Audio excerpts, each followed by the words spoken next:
Hi, welcome to Warrior Moms. I am Amy Durham.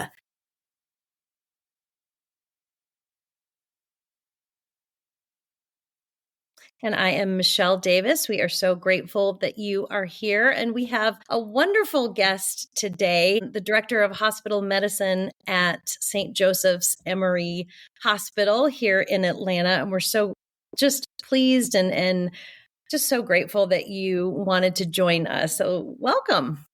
Thank you, Michele and Amy. I'm really happy to be here. And first and foremost, I applaud you for this podcast, your efforts, vulnerability. It's just a really timely and very important topic, all of this, and I'm privileged to be here with y'all. Well, thank you for being here. Yeah. Yes. So I didn't say your name. So this is Dr. Desai. Introduced, Minor detail. Yeah. The main thing.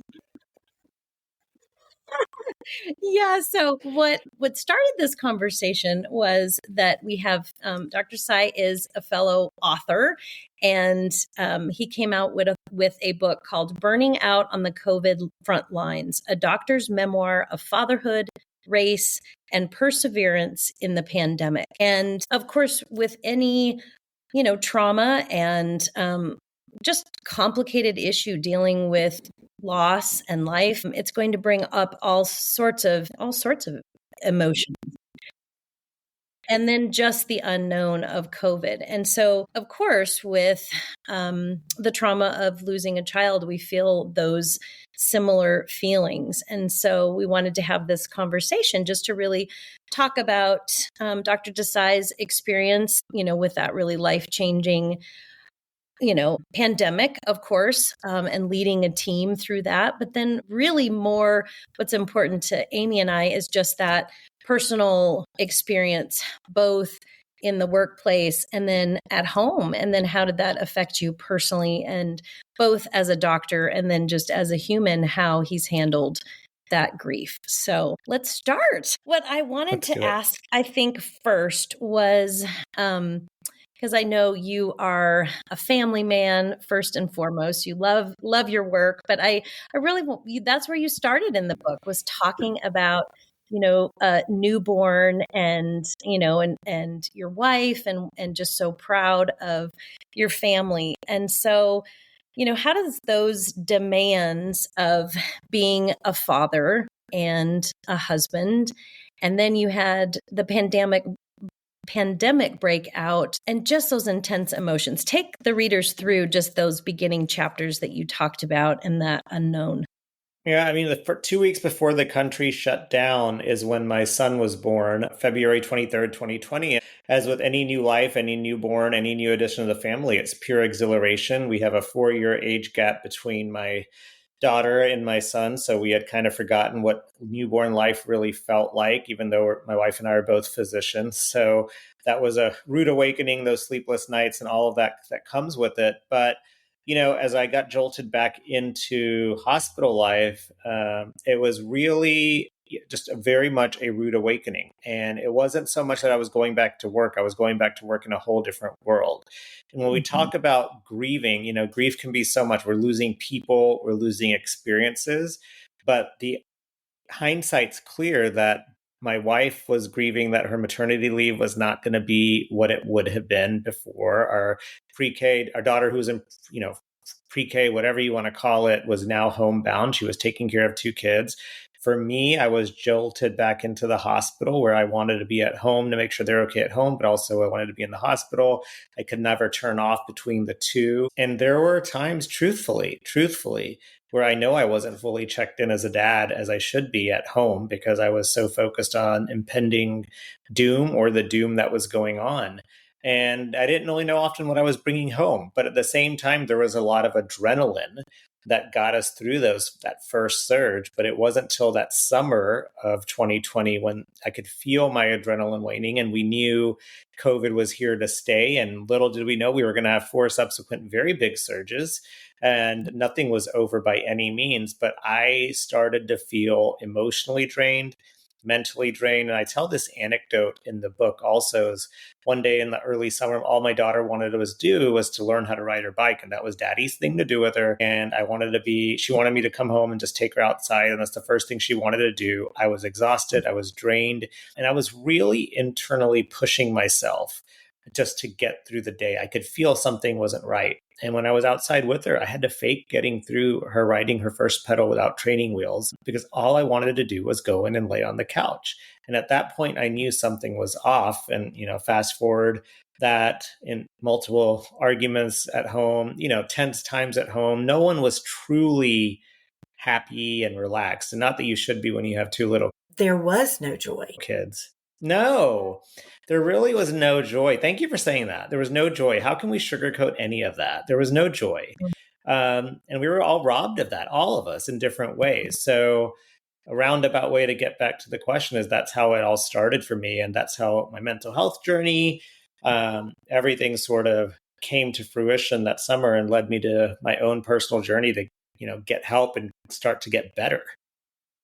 That was it was kind of near the area that you were talking about that really struck me, where you said self-care in any case requires some attention, which can be difficult for physicians and their teams in a pandemic, particularly those on the front line. And then you continued to have this conversation with a colleague of yours who asked you what are you doing for relaxation? And of course, I'm sure you know the response, Yes, which was to go grocery shopping and to go to Costco alone. I mean, I love Costco. I really do. No one can ever take my Costco away from me. But yeah, that's what I was doing. I was busted. I did not do anything. I was not doing anything. I was too busy. I kind of thrive in that caregiver role. If y'all can relate to that, like you like caring for people. You're a teacher, Michele. You like those relationships. You like taking care of people. And doctors are very similar. And being a leader, I like taking care of my team. But at the end of the day, at home, I was trying to take care of and not trying to put me on a pedestal and make me this hero, because I don't consider that. But I wasn't taking care of myself. I was thinking about everybody but myself. And it added up. It really did. And I'm not talking about wellness where we all need to take a moment and meditate. I'm all about meditation, but I just wasn't really doing any of that. And it was part of the recipe for disaster. And you really, I think, described so well just that kind of internal darkness, that sadness, and that there was another doctor that took her life, and that oh my goodness, really struck you. Dr. Lorna Breen passed from suicide in the spring of 2020, and reading her story from New York City in the New York Times in summer of 2020, I mean, Michele and Amy, I kid you not, reading every paragraph, I had a visceral reaction, and I was clenching up saying, this could be any one of us, any one of us. All she wanted to do is fix things. She was trying to fix the unfixable. She was trying to do a good job. Nothing mattered. Everything was against her. And she tried to fight through her mental health challenges. All of that came through. She took time off, but she did not win that battle. And reading that story, and fast forward where I'm at now, all my author proceeds from the book are going to that foundation, the Lorna Breen Heroes Foundation, and I'm very aligned as an ambassador. In fact, tomorrow I'm going for the day to DC. It's National Healthcare Worker Wellbeing Day, and that foundation and another organization are putting on a whole day-long symposium. So that should be fun and very informative and building a community. But 400 physicians a year die by suicide. So let's imagine the grief with that. Oh my goodness. I know 3 personally. Can you imagine that? Did you know any of them? Yes, Amy. Yes. And it's always people you would not think are struggling. Yeah. Oh, yeah. Well, we started that, before you got on the call. Amy, we're sitting here visiting and talking, and it was just, intuitive. Amy and I have gotten to know each other so well. And she just stopped and was like, well, how are you, Michele? That being seen, I guess, is just so important. And I think you talked about that with your colleague that had recognized there's something different and we need to do something about that. So what did you do? Good question. So ultimately, I had kind of this epiphany with my wife saying, it's time. I think I need extra, I need something, whether it's medication, therapy, all of the above. I need something. And Mm-hmm. it was not easy for me to say that out loud, as you can imagine. It's never is. Mm-hmm. But for my wife, it was like, okay, good, let's do it. It was simple. It was no resistance. I walked into my primary care physician and I called it a routine follow up or something. And the first thing he asked me was, "So how are you doing?" And I said, I'm okay. He's like, "You're struggling." I said, "Yes." He's like, "Okay, when are we going to do something about it chemically? It's time." And we went back and forth. I'm like, "How'd you know?" And he said, "I see you walking around the hospital. We work in the same healthcare system." And he says, "You look miserable. You look exhausted. You look defeated. And that's no way to live. And we need to do something." And I felt much lighter after leaving that doctor's appointment. And I talk about it in the book, I've been through medication changes and I'm at a good place now. But that itself is a journey in itself. I didn't initially add on therapy. I did a year later. Truth be told, I had seen one of those employee assistance programs, what we all have at Mm-hmm. our respective employers throughout the years, intermittently for anger management. Like, sometimes you get home, you don't have enough left to give, Yeah. and you're just kind of, frustrated, and it's not a good combination, as we all know. So I never felt that those therapists did enough and went deep enough for me. And this is going to be a saying, I don't know if you've heard this before, but it's very important for people that are emotionally intelligent, which obviously you are, and I'm sure your listeners are too, is that you have to find a therapist that you cannot outsmart. Oh my goodness. Yes. Yes. You're so right. Wow. That is It's really true, good. right? That's powerful, right? Yes, that is so powerful. And I didn't make that up. I heard it at one of those wellness conferences or whatever I'd been to, and I've never let go of that. But the truth is, Yeah. I'm pretty savvy. I know how to pivot a conversation on that. And I think most of us do, right? But I want a therapist that's going to call me out on my stuff and, make me realize like, no, no, no, no, no, no, no. That Mm-hmm. argument you had with your wife, you're not going to get a there, pat, pat. You're going to be like, the way you responded, you could have done this, like Mm-hmm. that's what I need. That's what we all Right. need. So I finally found the right match. So what I'm getting at is it's okay to change therapists because you really have to Yes. find the right match that's going to be able to go deep, handle it, bring you back, do it all. Not an easy job. No, So, sure. Well, and you and I had talked about that this is a really, heavy week for you yes. because this is the 1 year anniversary of your dad's passing. And I'm so sorry. Mm-hmm. I know, they talk about the loss of a parent is losing a piece of our past. And I know that the missing is just, as Amy and I know, it's so hard. How did, the loss of your dad compounded with those, several years of trauma of COVID and Yeah. your own mental anguish? How's that compounded? He was my number one supporter. And he lived locally. He was cared for in our hospital in a system I work for. We talked every day. He adored my kids. And when I say adored, it's not even, there's no one, they could do no wrong in his eyes. Just the pure, pure love that he had for them. But we knew he was declining, but he was always compensated. But at 4 weeks of anguish he went through after having a fall, he was only 74. And it was a privilege and honor to be on the sidelines as a physician and son here, navigating, moving mountains, making things happen, advocating for him. But it was it was kind of the same emotions where you go through this adrenaline, you're in the weeds of it, you do it, and you know what's coming. And then when you know it's coming, you're like, okay, you know what? This has to end. I knew as a physician, his suffering had to end. But then the emotions as a son is like, wait, what? What am I doing? What are we doing?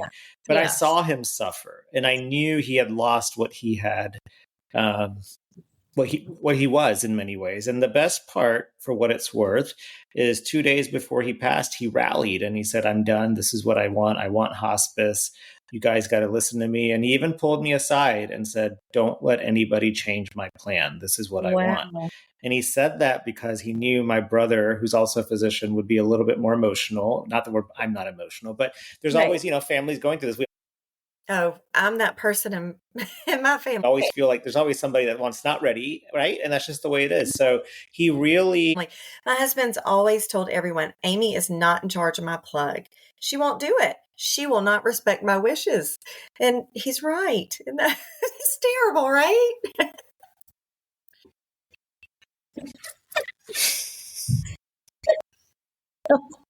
it's hard. But, he gave us the biggest gift because he made that decision. Yes. Thank and goodness. I knew at the time he was giving us a gift, but I didn't realize it till now. And I kind of, I guess, turn it back to, I would love to hear from y'all in this discussion is there's times when this week and going into this week, I'm like, okay, I'm okay. I think I got this. And then there's times I'm like looking at pictures or something or old text messages. And it's like, wait, what? And then there's a middle ground where I'm like, okay, I'm feeling okay, but I kind of feel iffy, but I can get through it. But what am I supposed to be feeling? And which feeling should I hold? Like, how should I act on it? Does that make sense what I'm asking? And this is where my motto comes in. Feel the feels. If you're sad, you're sad. If you're happy, you're happy. Feel those moments. I know there's times that you can't actually, you're in the middle of something and you can't actually feel everything, but try. If you're having a bad day, or a sad day, just be sad. Just embrace that moment and just feel it. Because if you push it down and push it down and push it down, that's when it's going to come out even bigger. If you're happy, it's okay to be happy. Have a happy day. Enjoy, laugh, smile, enjoy your kids running around. And, sometimes that sadness pops in out of that, but just allow yourself to, in that moment, acknowledge the feeling and continue to feel it. To me, that's the healthiest way to be. Yeah. You have to be intentional about it. You just have to be intentional about taking that time and acknowledging. I've intentionally, and that makes sense. Thank you, Amy. I've intentionally placed myself on a very busy work schedule Thursday and Friday. Thursday is the day.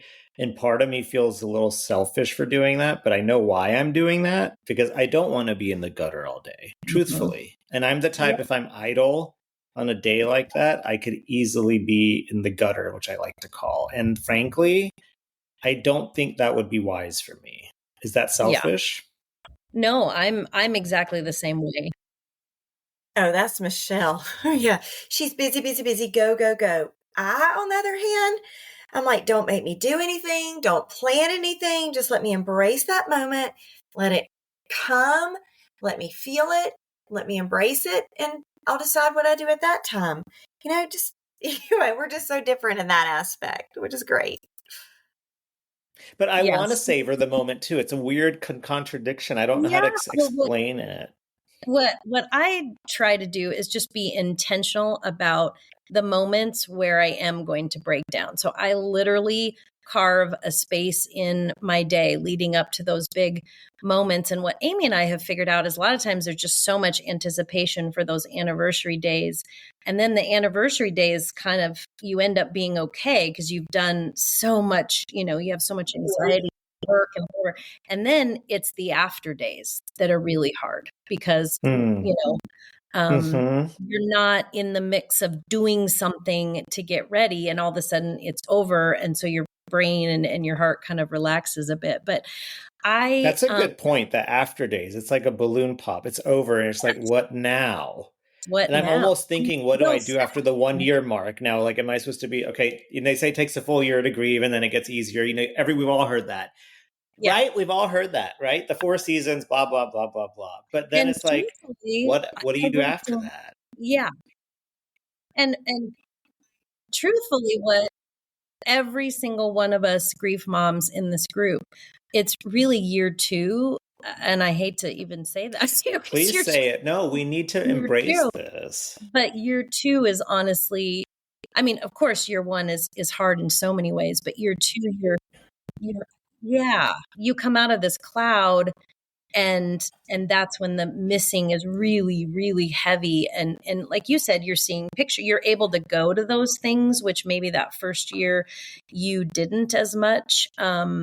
And people aren't asking about it like they did that first year. And so there's this loneliness, this space of needing somebody to ask about it. And then, all of that. But I call it just putting myself in deep grief where I carve out time once a day, and I still do that today, where I intentionally am looking at pictures of Carter, or I write about it, or I'll listen to music that's intentionally going to connect me to him and just my emotions about it. And that sense, because I'm like you, where I have to be busy, busy, busy, but that gives me sort of this, I am somewhat in control of it because I know when I'm going to do it. Here's my time. This is where I give myself that space to then savor it. It's a lie. That year mark, it changes nothing except for the fact it's another day on the calendar. But it's not like on day 1 year, 1 day, you're magically better. It's not.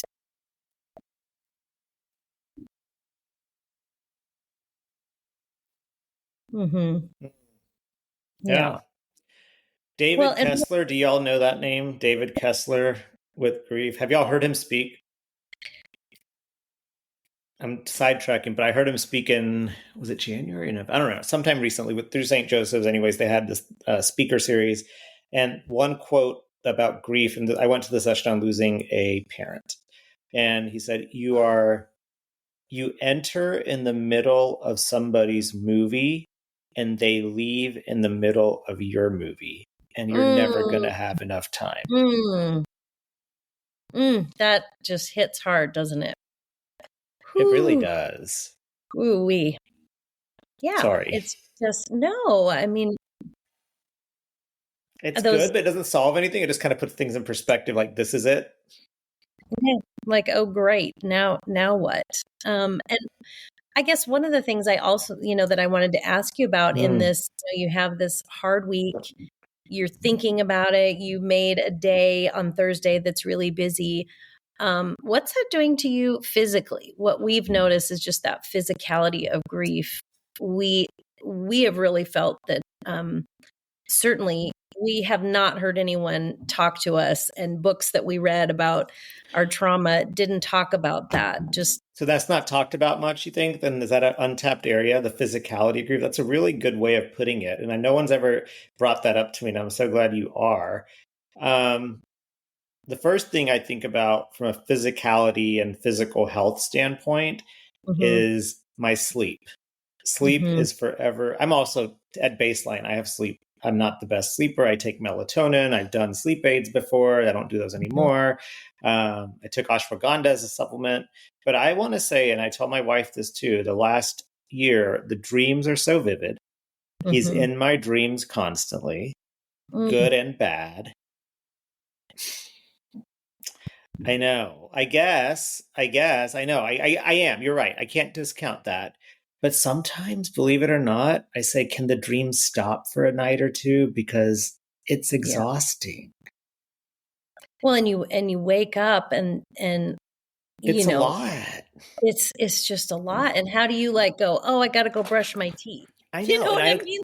Totally. And then, the whole sleep science and all, I question, am I getting quality rest? Is my brain really resting? Or is this the way my brain is processing this? And I wish I had the answer to that, because I don't. Yeah, no. And that is, that's something. And I think with child loss, Amy and I talk about this a lot. We are exhausted most days. And really, and I walk around and you're happy and cheerful and, you have a wonderful time on a lot of levels. But it's just right underneath. The sorrow is just right there, and you're constantly battling it. Like, your brain is just, because you're just thinking about it nonstop, even though you're not trying to. So that takes extra energy, because so when you come home in the evening, you're exhausted, like you're physically drained, right? Yeah. So I think, staying busy for sure helps me, but then carving that space to just find time to be with your dad when you're awake, of having that, being able to just. What my therapist told me to do, and maybe y'all do this and y'all can, if you're comfortable sharing, but he said, journal before you go to bed something about your dad, and see if that helps displace the dreams a bit. And truth be told, I'm not compliant with that advice every night. I just can't. We all, it's hard sometimes. Yeah. But I guess a few nights I did do it. Maybe it made a difference. And I'm not trying to say the dreams are bad, but sometimes it's just it's really hard the next morning to wake up and we're saying, well, how'd you sleep? How was your night? I'm just like vivid dreams and I sound like a broken record and I don't want to keep saying the same thing every morning. And it's kind of isolating. Yeah. Well, maybe the journal needs to be the day after, because maybe that is what are you seeing and what's your dad showing you, which would be kind of an interesting journey to, if your dad was your biggest fan and cheerleader, that, maybe these images are trying to teach you something. Right after Alec passed, we started the Alec journal. And I had one and my daughter Layla had one. And we would, anytime we wanted to talk to him, we would write to him in this journal. And, sometimes Layla would draw pictures of her and Alec or whatever. I mean, because she was 7. So like I said, she was still in the picture drawing phase and writing phase, but it did help get it out of my head. Sometimes those thoughts and what you want to say is in your head, and then you create this conversation and it just gets stuck in there, and it made me crazy a little bit. So just getting it out on paper, and it's almost like he could read it. But it was like me talking to him, and sometimes I could hear his responses. But anyway, that Alec journal really, really helped both Layla and I through a lot of different times. Well, I wonder if you did that even with your kids, of writing to your dad. That I know that's a way that I also force myself to be with Carter, is in just everyday conversations. I'm really intentional, less likely anymore because it's so now part of my conversation. But Carter used to do da da da da. And so I love that, Amy, that journal, and doing that with your daughter. I just think that is so beautiful. And I'm sure it was so hard at first. And I bet you shed a lot of tears. Yeah. We get it. Yeah. Yeah.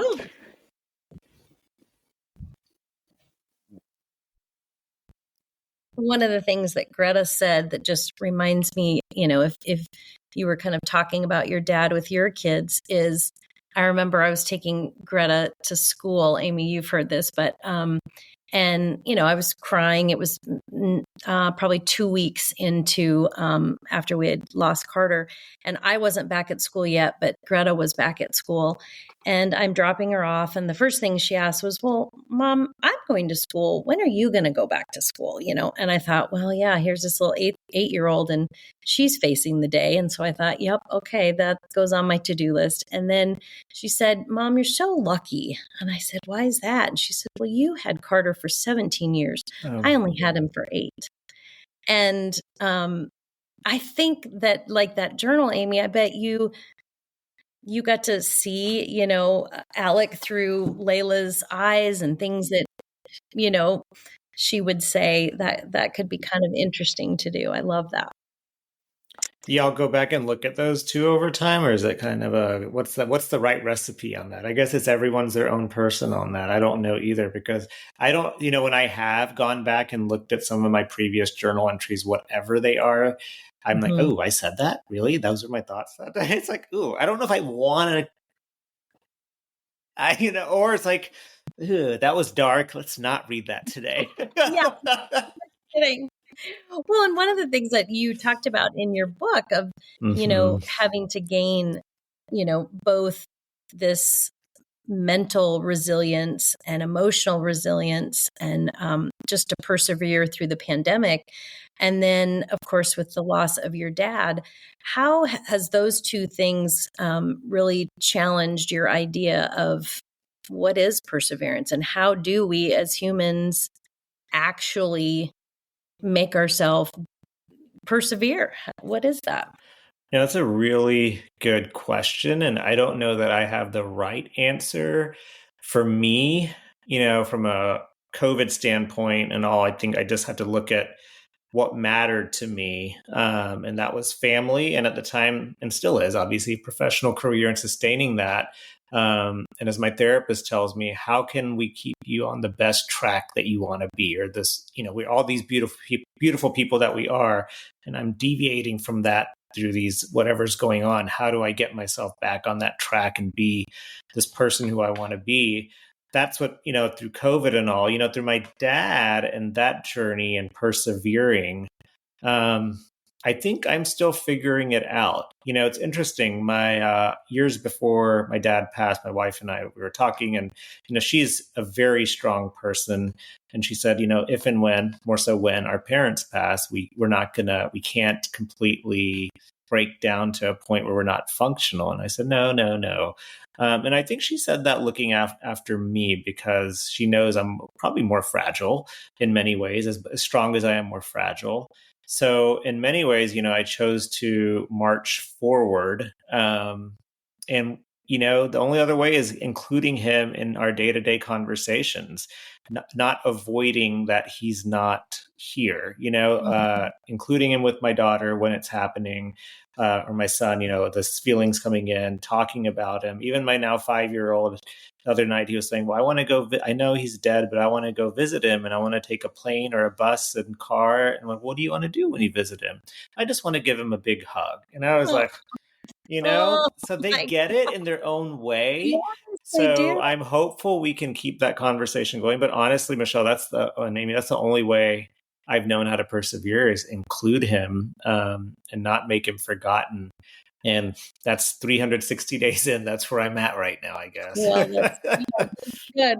How has you have a chapter about community and solidarity, and you really helped your team come together, and it really sounded like they rallied around you as a leader as well.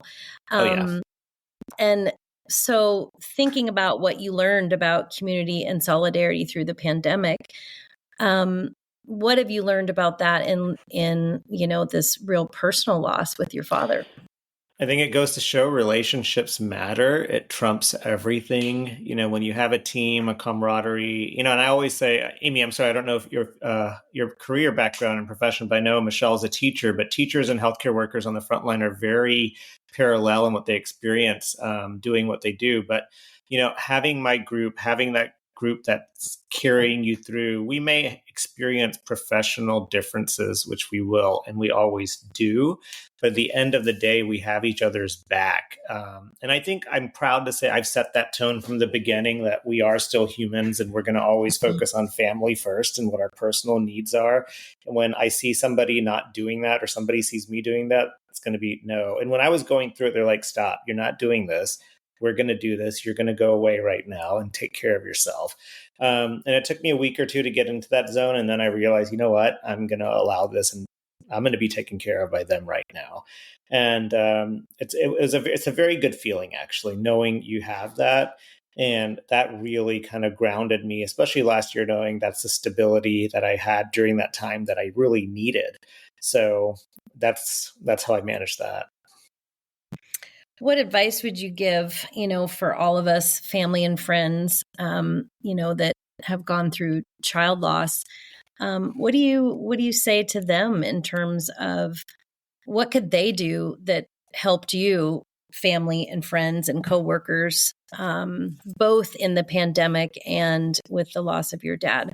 What's some advice you could give listeners in terms of, if it's not them that's dealing with the grief, but other friends and family?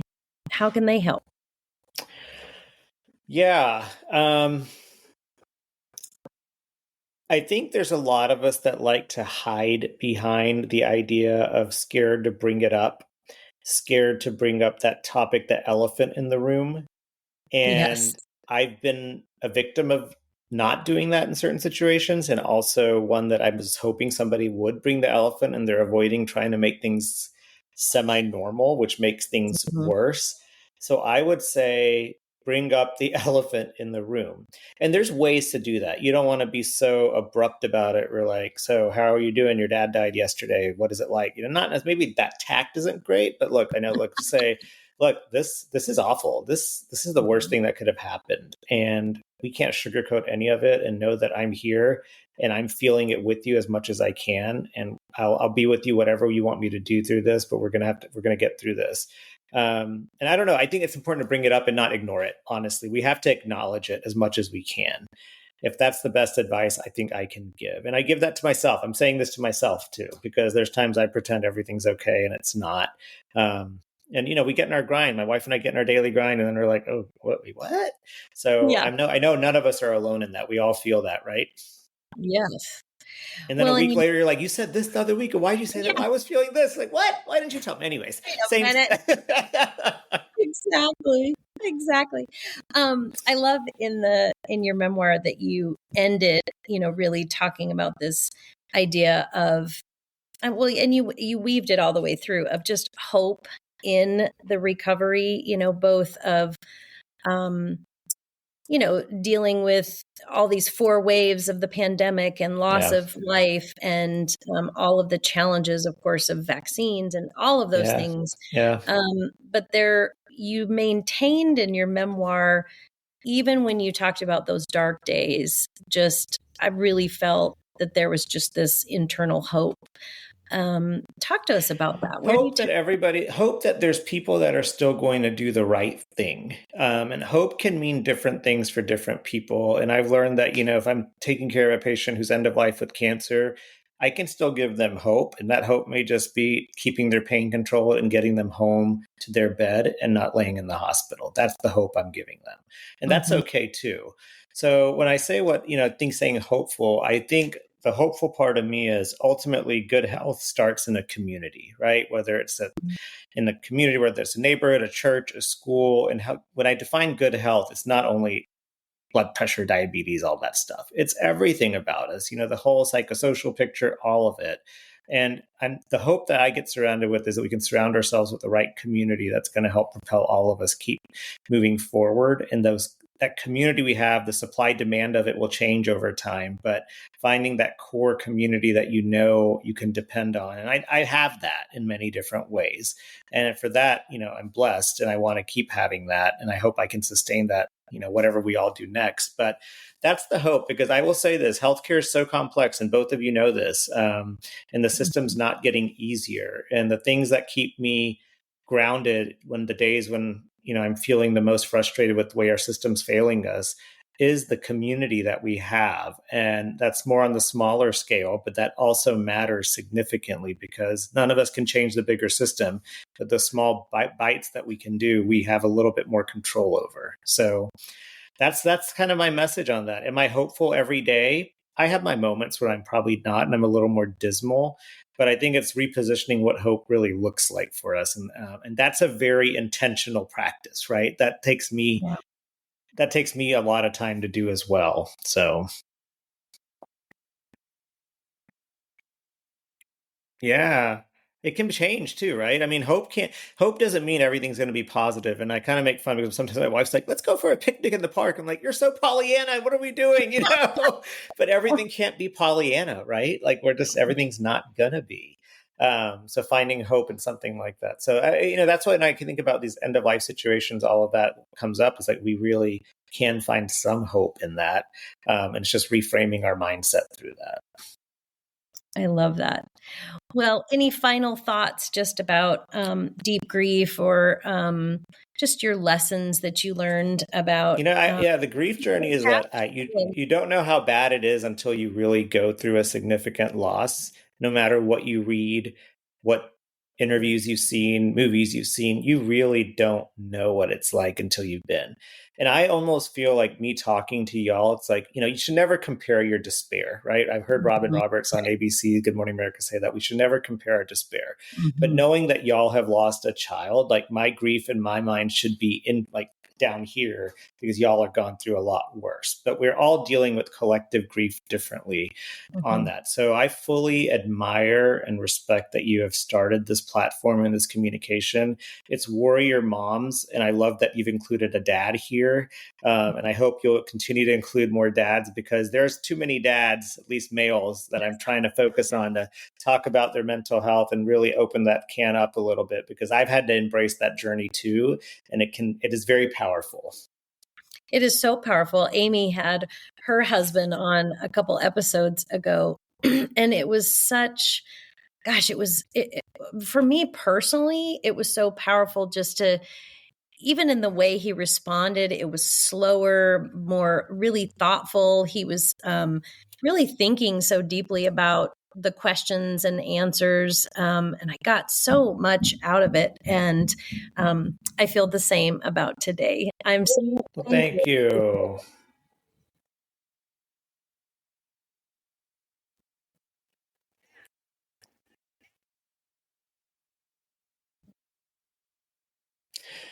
How do we break that ice? That's a whole other conversation we need to have. Yes. But I want to work with y'all. Can we stay connected on this? Because men's mental health, all of that's a huge, huge passion of mine, and that embracing that vulnerability and more. I mean, we could have had this conversation going on and on, but really, like, the work you're doing, I hope you're finding it fulfilling, knowing what you're doing. And I have to ask, does this help you heal partly?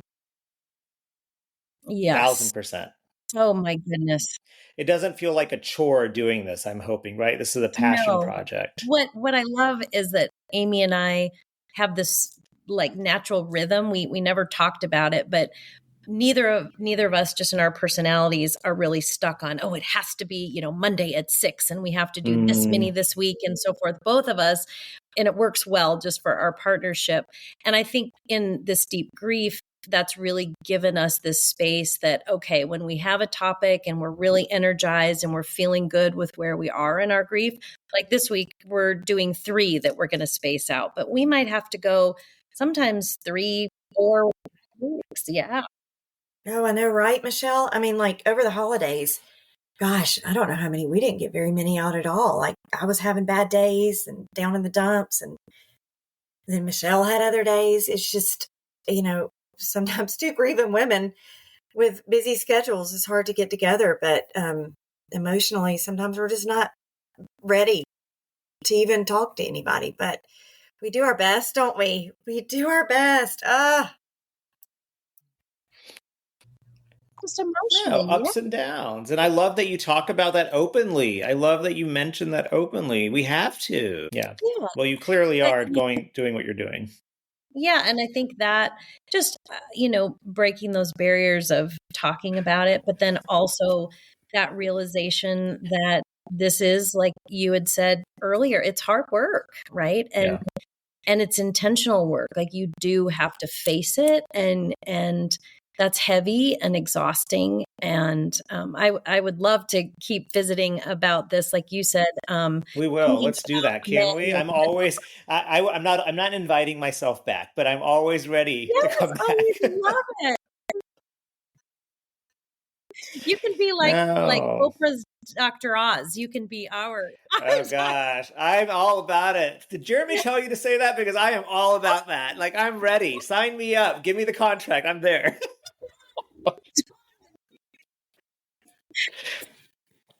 Yes. I love that. She was the best, wasn't she? You worked on your emotional space. You worked on your mental. Isn't that awesome? That's so good. Oh my gosh, I love it. That's why we, Dawn, we did a photo shoot for our book a couple weeks ago, and we all had superhero capes on. That idea that this is, at times, grief feels so like you have to have this superhuman strength. And in the middle of your week, I'm just so grateful that you, one, wanted to talk to us, but that you put your cape on to join us. So, well, it was meant to be. And, Michele, you texted me today saying, are you sure you're okay doing this tonight? I'm like, oh, I'm very sure I'm okay. So I needed this as much as anybody. So it was meant to be. And, when we were talking about doing this podcast a few weeks ago, I think I may have even subconsciously planned it, saying this is the right week to do this. So thank you. It is. Oh my gosh. Nuts. Yeah, if you just lean in and let it happen. It's That's wonderful. right. That's right. That's Well, right. thank you for joining us. And Thanks Amy, to as both of always, fun to you. chat. Thank Till you. next time. Bye-bye. Bye.